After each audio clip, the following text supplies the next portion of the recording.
Good evening, everybody. My name is Chuck, and I work with Heylo Cannabis. And I want to thank everybody for joining us for this webinar with Canna West.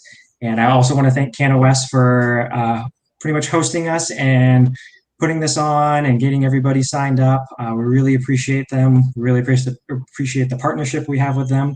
And we are excited to educate all the customers, all the bud tenders, everybody who attends tonight. So I will briefly go over what we'll be doing through the webinar.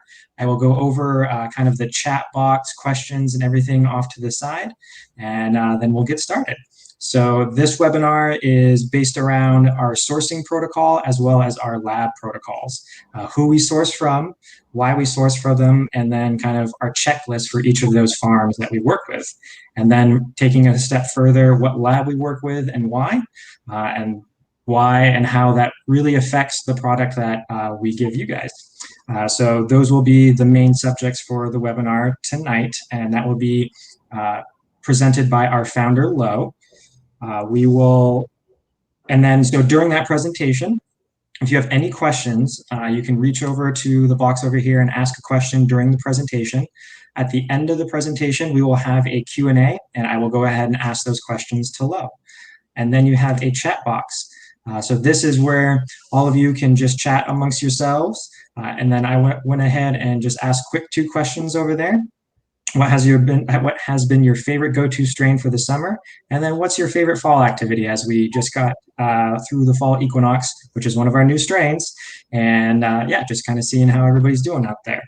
So without further ado, I will present to you Nina, and she will go over a little bit more of Canna West and everything that's going on there.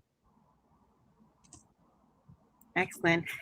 Chuck, thank you for having us here today, and thank you for hosting this event with us. We're really excited about it. I'm Nina Percival. I am the marketing director here at Canna West Seattle, and we are a woman-owned, award-winning retail store located in the heart of West Seattle, as many of you know. Some things about us, we believe that quality cannabis is more than just about potency. To us, quality cannabis is clean cannabis, which means the products that we source for our customers are either tested with confidence, they're pesticide-free, clean green certified, general use certified, high CBD compliant, or they've been naturally cultivated using biopesticides. Cannabis is more than just a flower that can get you high. Just like your dietary choices, clean cannabis is a lifestyle choice.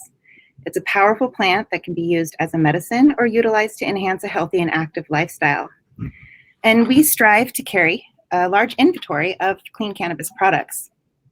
We source the highest quality products on the market to provide our customers a really clean experience and at an affordable price. And so we want our customers to always feel safe with the products that they purchase in the store and take home to consume. And that's why we work with Heylo. We share the same values as Heylo, and Heylo is a brand that we know that we can trust. So with that, I would like to introduce tonight's presenter, Heylo's founder and CEO, Lo Friesen. Thank you, Nina. Welcome, everybody. I do want to share that Canna West is my home shop, so you may see me shopping there. And I'm excited to be doing this today. Sourcing is not something we've covered in one of our webinars before, so I look forward to sharing a little bit of behind the scenes on what we do and how we source our product. So let me get set up here on sharing my screen.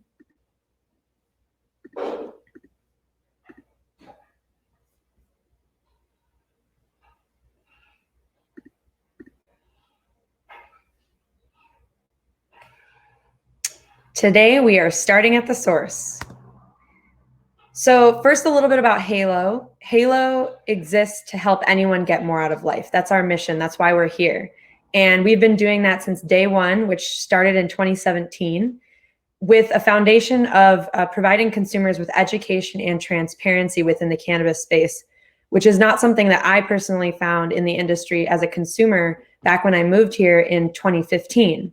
So it was clear that our small team of 12 it has been eager and continues to be eager to share the products that we make with you to help you get more out of life.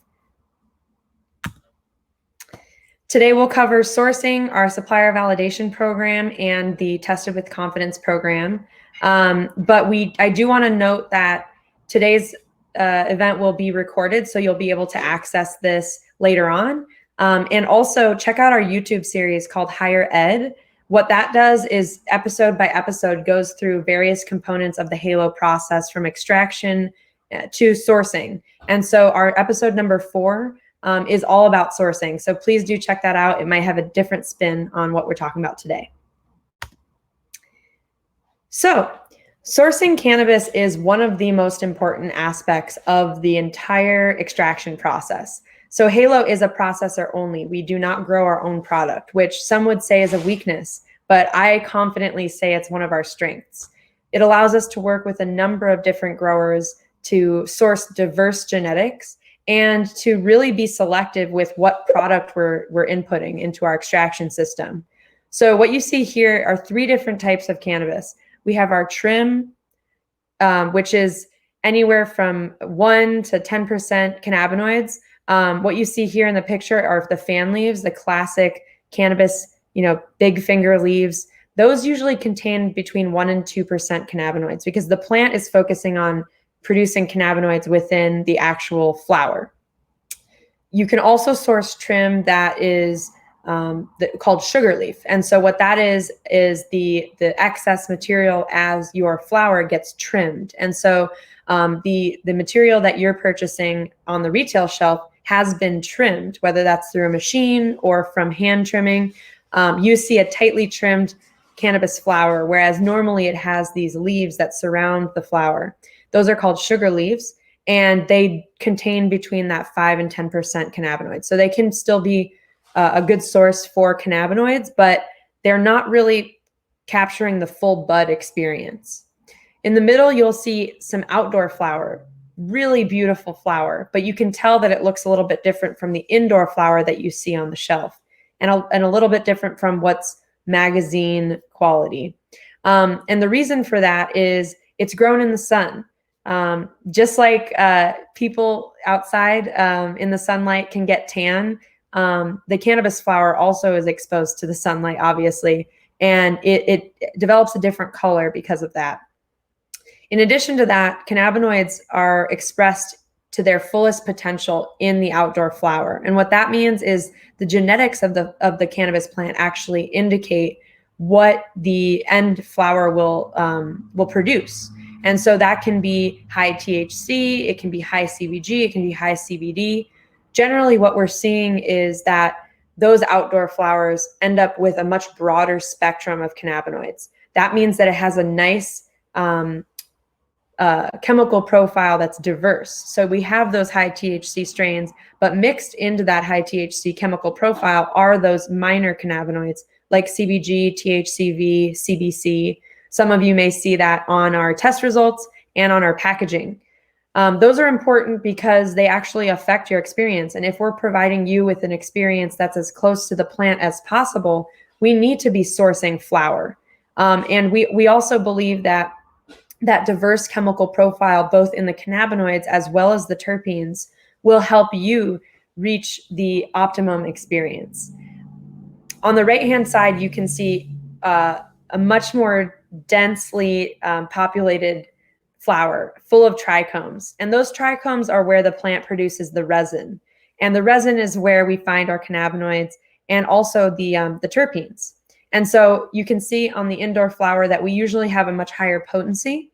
What that does is it gives you that higher THC number. Those plants are coddled. They're provided a specific environment so that they will thrive under lights as opposed to being outside. And so their genetics are bred to support that indoor environment, and the indoor environment is created to support the plant.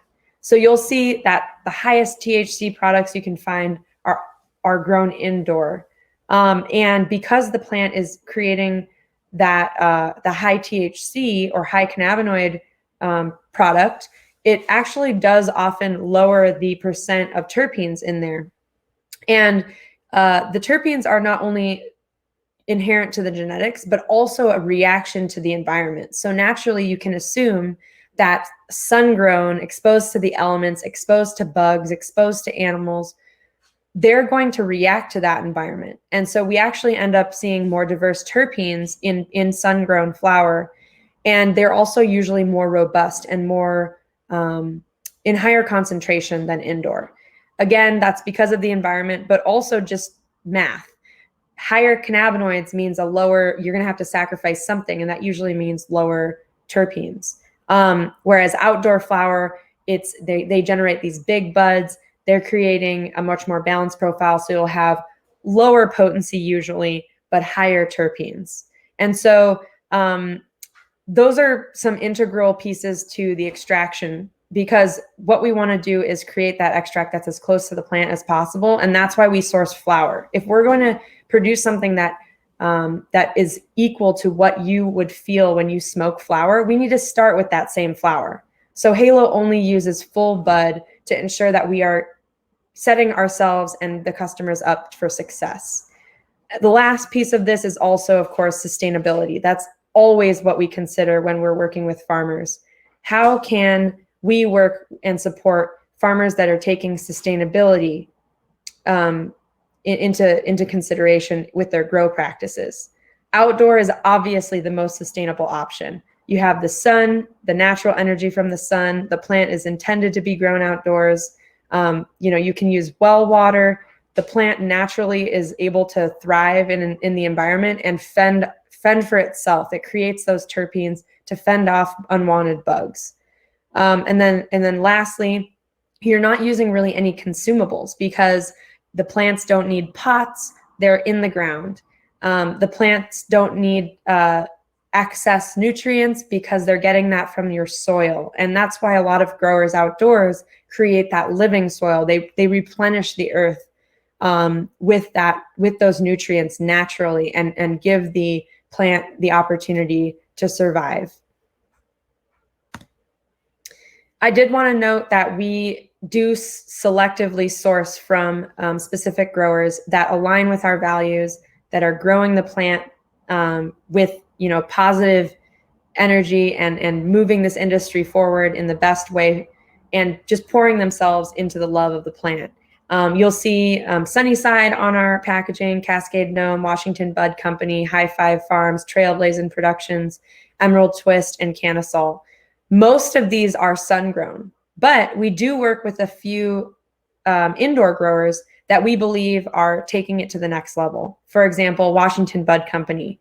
They really are pouring themselves into their plants to make sure that they're producing a product that is pushing the limit on quality.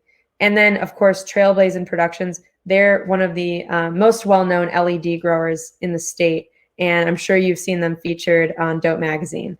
So we're really grateful to be working with all these partners. If you have any recommendations for us, we're always taking recommendations for growers that we should work with, but we do have a rigorous process for our partnerships, because we want to make sure that what we're putting into our process is going to be something we can trust, and naturally something you can trust. Quality in, quality out. So it's really important that we can produce consistent product that meets Heylo's standards. And we go above and beyond than what the state or the industry requires, because we know that in order to move this industry forward, we need to be setting the bar as high as we can. So we will always be moving that bar forward. Which leads us to our supplier validation program.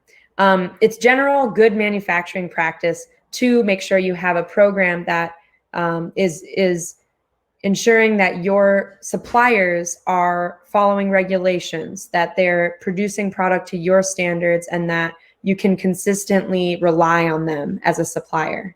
And so we actually have a vendor contract and disclosure statement that we have all of our growers complete on our first transaction, as well as annually, to make sure that we're keeping up, because things change and we want to make sure we keep our information up to date. What that disclosure statement includes is information about their grow method. What environment are they growing in? What grow medium do they use? Are they using natural or synthetic products on their plants, like fertilizers or pesticides?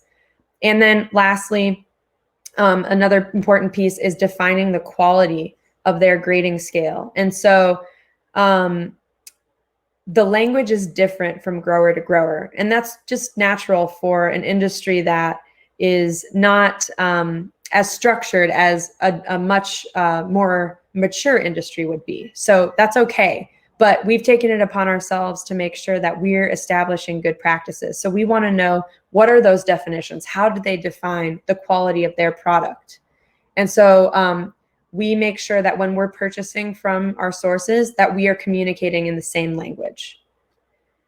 Another part of our program is making sure that we're creating a sustainable partnership. So not just the sustainability for the earth, but also sustainability for our businesses. From the beginning in 2017, I'm sure you can see on public records that a lot of outdoor growers are not as prominent on the retail shelf. And a lot of that has to do with that potency number, as well as the look of the flower. We personally love outdoor flower. That's what I smoke, but it depends on your preference. And so it's important to us to make sure that we are giving our suppliers a business that they can thrive on. So from the beginning, we've always committed to paying a fair price for cannabis flower. So we've paid a little bit more than most other processors to make sure that our suppliers can sustain their business, and that they feel good about the relationship, because inevitably we couldn't be here today and producing products without them. So that sustainability involves that price point, making sure that we're consistently purchasing from them and committing to what we need, and communicating strongly with them. But as strong as our relationships may be, and as many disclosure statements that we receive, we still verify the information that we're asking. So we always test our input material when it comes into our facility. Our HPLC is only able to test for potency and terpenes, but the most important piece for testing pesticides is actually after the extraction is done, because a flower sample can actually pass all testing for pesticides on the flower side, but when we extract the product and naturally concentrate everything that comes out of the flower, that pesticide level can amplify 10 to 20 times. And so then when we get it tested for that third-party verification, that's when we know whether or not that product is safe. And so we have a test batch that we do when we're first entering a relationship, and we basically test 10 pounds, we extract 10 pounds, we test that material before running it through any of our other equipment, and that machine is on quality hold until we've rigorously cleaned the machine and then verified that from the third party that the product is safe, and then we move on from there. Another step of our quality assurance protocols within Heylo is our testing labs. So you can see here that there are about, 12 certified testing labs, and that's back since 2014. Some of them have come and go, but here are the current 12 certified labs, and you can see what they're certified for. So you can see that only 42% of the labs are certified to test pesticides. Lastly, the heavy metals testing is really challenging, and you can see only 2 companies test for that. And the LCB is not requiring pesticide or heavy metal testing. And so obviously labs don't necessarily have to provide those test results, but we work with Confidence Analytics relatively exclusively, mainly because of a few reasons. They created a program called Tested with Confidence. And what that means is that they're basically going the extra mile with these samples to make sure that it has accurate cannabinoid and terpene labeling, that it does not contain harmful levels of contaminants, and that it meets or exceeds Washington State's quality assurance requirements. So vendors that are voluntarily part of this program, every sample that they send to Confidence for that final testing will go through testing that's above and beyond what's required. So what is required for the state are potency tests. So that means THC, CBD, THCA, CBDA, and then the total potency. we go above and beyond and have that full cannabis profile tested. So all the cannabinoids that we can test for, you'll see that on our test results. In addition to that, we do those terpene tests, which are not required, but it's important to us because as we develop our products and as we learn more about how cannabis interacts with our body, we understand that every compound that's in your products interacts with your body and ends up affecting your experience. So the more information we can share with you, the better. We also go above and beyond by testing for pesticides. And so that is not required by the state, but it's important to us that we are producing products that we would feel confident sharing with our friends and family and sharing with ourselves. And as Nina mentioned, just like your lifestyle of choosing the type of food that you eat, it's even more important that you emphasize the safety of the vape products that you consume, because it's going through your lungs, and lower quantities of those toxins can affect you more because it's passing through your blood-brain barrier. And so it's important to us to be part of this program and to be working with a lab that has been in this industry for a number of years since the beginning. Confidence is actually the second lab to be certified in Washington State. And we also had gone through a breadth of testing with a number of different labs to make sure that we're receiving consistent results. The other piece of consistency is making sure that you as a consumer feel confident in the test results that you're seeing on our website, because we make those available for a reason. If you're curious, if you want to know more about the actual compounds that are in the cannabis product that you're vaping, we want you to have access to that. If you're curious, you can dig a little bit deeper.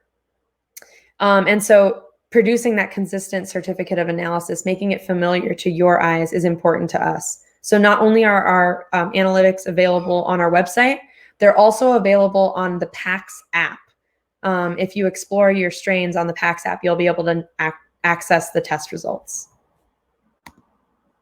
So that you're able and prepared to read a test result, I wanted to go through, kind of dissect this. So when you see the confidence test result, you'll see a full page or a number of pages that will show you this profile. So the chemical profile, which includes the cannabinoids and the terpenes, the top 3 terpenes, along with the bulk of information about total cannabinoids, the terpene total, and then the pass-fail for those other tests that are required. So you can see here in the chemical profile, we have our THC max. What that means is if all of the extract was decarboxylated, if all the THCA and THC was converted entirely over to THC, what would that THC be? So you can see here that it would be 55%. If you look down, we see THCA and delta-9 THC. Heylo does not activate the product because we believe that we need to preserve all those compounds to give you the opportunity to play with that temperature control, which is another reason why PAX is so nice. You can vape at a lower temperature and have that lower temperature effect, or ramp it up and have that higher dose, higher volume effect. But the THCA you can see is at 24% and the THC is at 34%. When you decarboxylate THC, it loses that acid molecule. And so what happens is the weight of the molecule goes down. And so that's why if you add up the raw sum, it equals 58%. But with that decarboxylation, it actually is going down to 55%, which is not something most people can understand. And so I wanted to make sure that we went through that so you know that that loss is part of that decarboxylation process. The same thing happens with CBDA versus CBD. And as you go down the list, you can see those other cannabinoids. If you haven't heard of these other cannabinoids like CBG or CBC, feel free to browse our website. We have a lot of information about those minor cannabinoids. And I believe our Higher Ed series will continue to talk more about those and how they impact your experience. On the right, you'll see the top 3 terpenes. So in this particular product, we have high limonene, myrcene, and alpha maline. And total of the terpenes is 6.5%. So on the next slide, I'll go through each of those terpenes. But you can see the total cannabinoids is 73%. And that's different from your THC percent. So keep that in mind as well. And then on the right, you have a rough breakdown of all the different cannabinoids there. Next, we have our terpene fingerprint, which is really cool because it shows you the different terpenes and where they come off. And so in the bar graph on the bottom left, you can see that there's a breakdown between the types of terpenes. And so monoterpenes, monoterpenoids, sesquiterpenes, sesquiterpenoids, those are different categories of terpenes. Monoterpenes being those very, very light notes, very, very volatile terpenes like limonene or myrcene, whereas the sesquiterpenes and sesquiterpenoids are those bigger molecules. They're much heavier and robust. Similar to a perfume, if you've ever looked into creating your own fragrance, you have those light notes, those middle tones, and then those base notes. And that's the same thing for cannabis. We have those light terpenes, which create that light flavor, and then the more robust, complex flavors, all tying in together to create that harmonious flavor in your vape. So in the bottom here, we can go through every single terpene. We won't do that, but you'll often see the same terpenes show up in that first column. But it's really cool to go through each one of these because although 0.2%, for example, does not seem like that much, with these aromatic compounds, our body actually processes them in those low quantities. And so all of these compounds truly do impact your experience. Not only are they making your cannabis smell good, but they're also interacting with your body in a way to give you that end effect. And so I always encourage people to start a journal or really make a mental note of what terpenes and what cannabinoids are you finding in the products that you love or the products that didn't really give you a good experience. Because then you'll be able to look at these test results and say, man, limonene, it always really gets me jazzed, gets me energized for the day. I'm going to keep looking for those. Or if you say, I'm really loving when limonene and bisabolol are together, I'm going to keep looking for those. So I highly recommend you either ask for those test results at the store, because a lot of times the stores have access to those. But of course, you can always go on our website. I know Chuck mentioned this, but we do have 2 new strains coming out that I'm really excited to talk about. We have Tropicana Rainbows, which is that daytime strain that we're releasing, and Fall Equinox, which is just in time for the fall equinox that is upon us. One thing I did, the reason why I wanted to bring this up is because we are getting close to that Croptober. What that means is that in the industry, those outdoor growers are gearing up to start harvesting. In fact, I believe some of our growers have already started harvesting. You can imagine how much work it is to harvest 1,400 pounds of cannabis. And so they stagger week by week, but this is the month that everybody gears up for the season. And so right around the corner, we'll be having some really fresh new product available for your menu of Heylo products. So keep an eye out for these in-betweeners. Tropicana Rainbows and Fall Equinox are both special blends.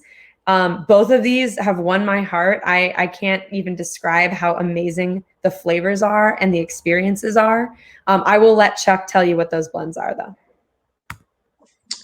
So lastly, I just wanted to thank Canna West again for being such an incredible partner, for going the extra mile to really choose partners that they feel confident in providing you as customers to them. Their bud tenders are incredibly knowledgeable. We get some of the best questions coming from their team to make sure that they have answers for you. So thank you for inspiring them as well. And just a reminder that Heylo and Treehouse are on sale today through Friday, and that you'll be getting, as a participant, a discount code for the Culture Shop, which is across the street from Canna. And that'll be a discount code for your whole purchase. So definitely take them up on that. Chuck, do you want to go into a little bit more about Fall Equinox and Tropicana Rainbows?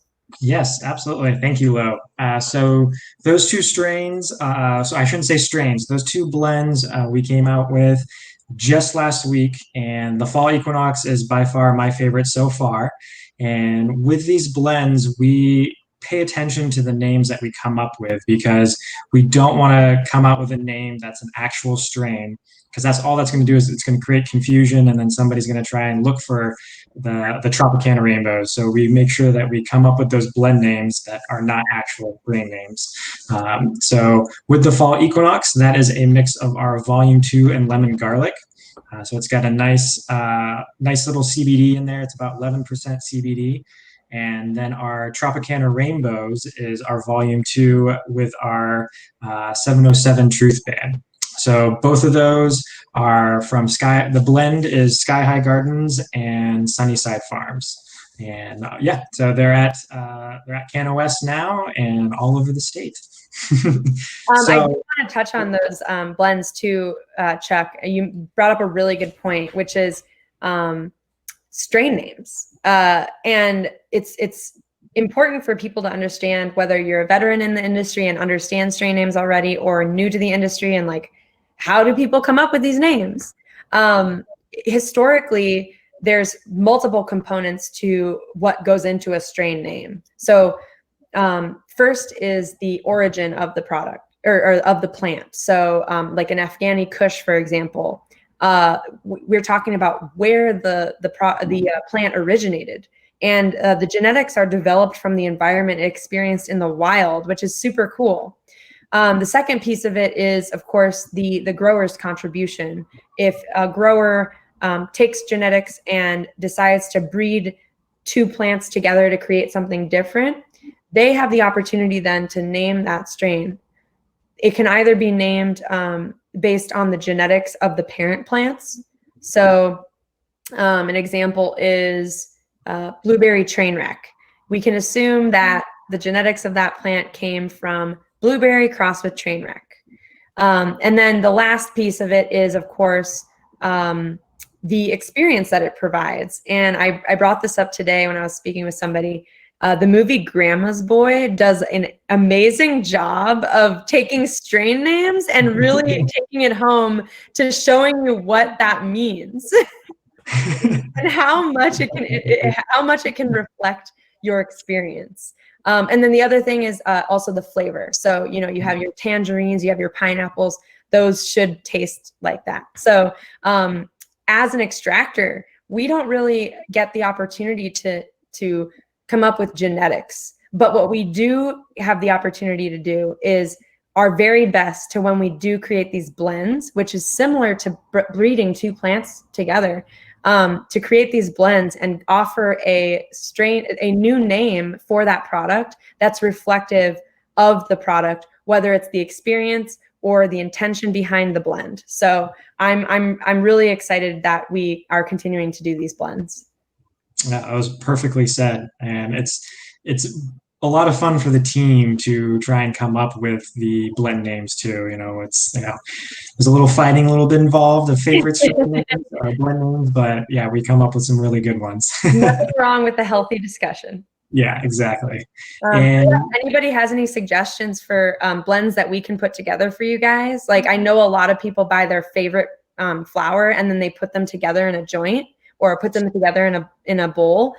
We would love to experiment with that. So if anybody has any blends that they recommend, would be happy to check it out. Perfect. So as you were going through your slides, I actually had a question for you. So since Heylo has started in Washington, how many farms would you say you've worked with? And then what has been one of your favorites or a couple of your favorites? Ooh, that's a good question. I would say that Heylo has worked with, let's see, how many do we have here? 2, 4, 6, 8, probably 15 different growers. Favorites, that's a tough one. I would say that, yeah, putting me on the spot. Cascade Gnome is an incredible farm. They really believe in the magic of the plant, and they do everything they can to give it the environment that will set it up for success. So they create this like compost, kind of like kombucha. They make nutrients like kombucha, and they have goats on their land, and they actually take our post-extracted material. So after the material is extracted, we don't just throw that away. We try to find partners that will reintroduce it into their soil, and Cascade Gnome does that. So what they do is they will mix it with the soil that they already are using, and they reintroduce it into the land. And so it goes back to growing the cannabis plant, which is really cool. It's full circle. And that's a really great point, is that cannabis is actually extremely rich in nutrients, and hope to see like animal feed come from extracted materials soon. But the LCB won't let us. But yeah, Cascade Gnome is one of my favorites. Washington Bud Company is stellar. I mean, their terpene profiles are through the roof. Like Skymaster, it has a terpene called geraniol, I think, or geraniol, which comes from geraniums. So it has that really sweet floral flavor that I've never experienced before. And so those are two of my favorites. I mean, I guess I'll stop there, because otherwise I'll go through every single one. My favorite is Cascade Gnome, because they do the Aliens on Moonshine, which is my favorite strain. So, and then as you were going through like the pesticides and stuff, I actually decided right on the spot to see the list of approved pesticides, and it actually blew me away. So I put 2 links in the chat box. And in Washington State, they have 358 approved pesticides. And it's just crazy that there's that many that are approved without more information on, like, how it affects our bodies, especially when it is extracted and concentrated down to those levels. So yeah, that's a great point. Which makes me think about those test results. And basically, we don't have a whole lot of research on what those like action limits should be. So the LCB has set those limits based on their own research, as well as what other states have done. And so we don't have a whole lot of evidence on what, the levels should be.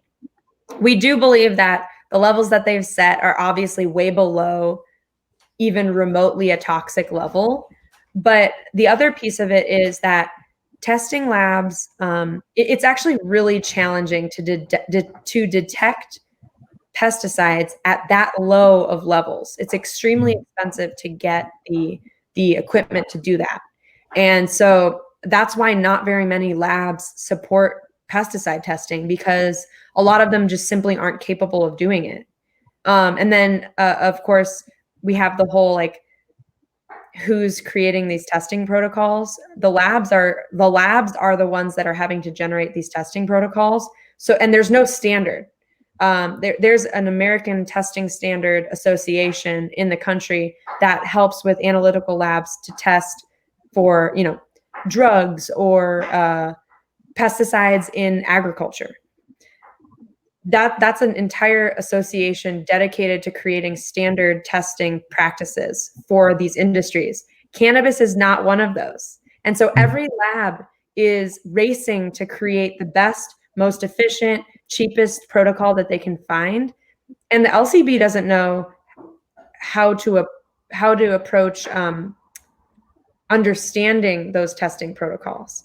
I believe in the past year, they've worked hard to support the labs in the best way they can.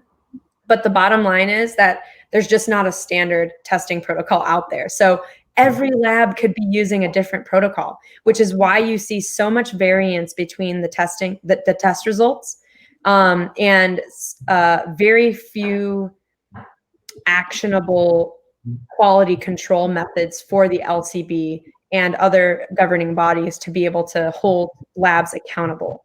So it's important to Heylo to work with the best labs that we can, which means producing most consistent results, and they're the most transparent. And so that's one of the reasons why we work with Confidence. They're actually working with the whole country, different labs in the country, to try and create that standard for testing. So we're proud to be partners with them.